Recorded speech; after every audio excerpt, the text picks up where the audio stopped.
तकवीन 33वां बाब। याकूब और असौ की मुलाकात।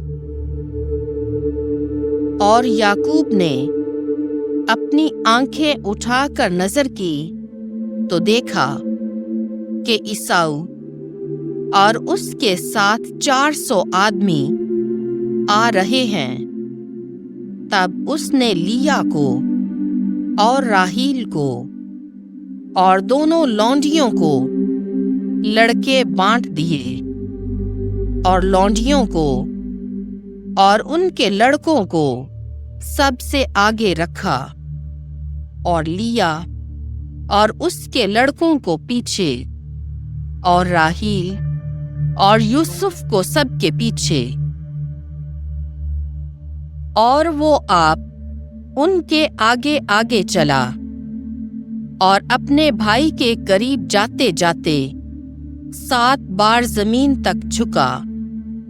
और ईसाऊ दौड़ा और उससे मिला, उसे गले लगाया और उसकी गर्दन से लिपटा और उसे चूमा और वो दोनों रोए।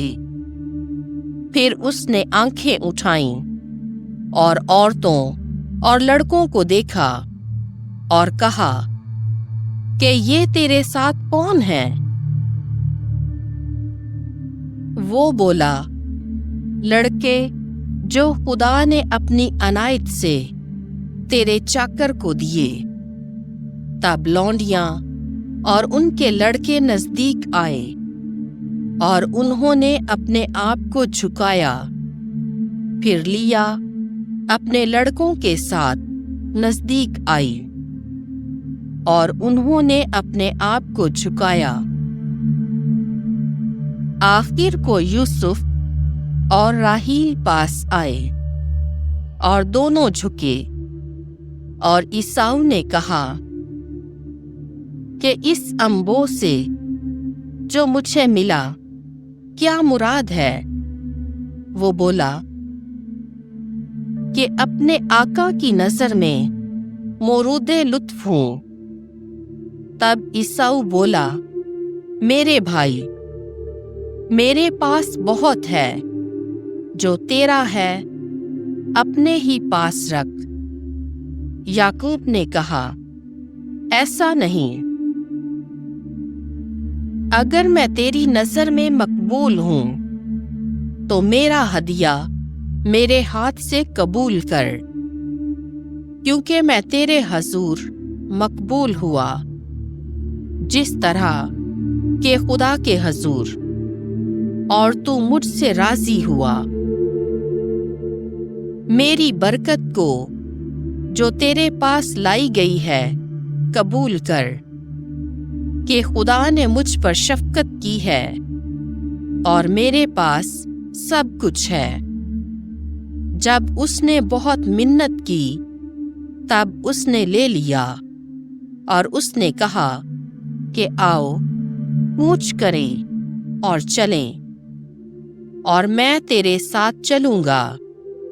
याकूब ने उससे कहा, मेरा आका जानता है कि लड़के नाजुक हैं और भेड़ बकरियां और गायें जो मेरे पास हैं दूध पिलाने वाली हैं। अगर वो दिन भर हांकी जाएं तो सब गल्ले मर जाएंगे। सो मेरा आका अपने चाकर से पेशतर रवाना हो जाए और मैं आहिस्ता आहिस्ता जैसा कि मवाशी चलें और लड़के बर्दाश्त करें चलूंगा, यहाँ तक कि सईर में अपने आका के पास आ पहुंचूं। तब ईसाऊ ने कहा, क्या मैं इन लोगों में से जो मेरे साथ हैं कई एक तेरे साथ छोड़ जाऊं? वो बोला, क्या जरूरत?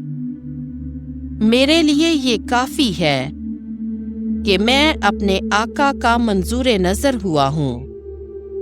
तब ईसाऊ उसी दिन अपनी राह से सईर को लौट गया। और याकूब सफर करके सकूवत पहुंचा और अपने लिए एक घर बनाया और अपने मवाशियों के लिए साइबान लगाए। उस सबब से उस जगह का नाम सकूवत रखा। और याकूब पिद्दान आराम से आकर शहर शिलीम तक, जो मुल्के कीनान में, जो अहले शिकीम का शहर है, पहुंचा और शहर के मशरिक में जा बसा। और जिस खेत में उसने खैमे लगाए थे, उसने उसे बनी हमूर शकीम के बाप से 100 हलवान देकर मोल लिया। और उसने वहां एक मज़बा बनाया और उसका नाम कदीर खुदाए इसराइल रखा।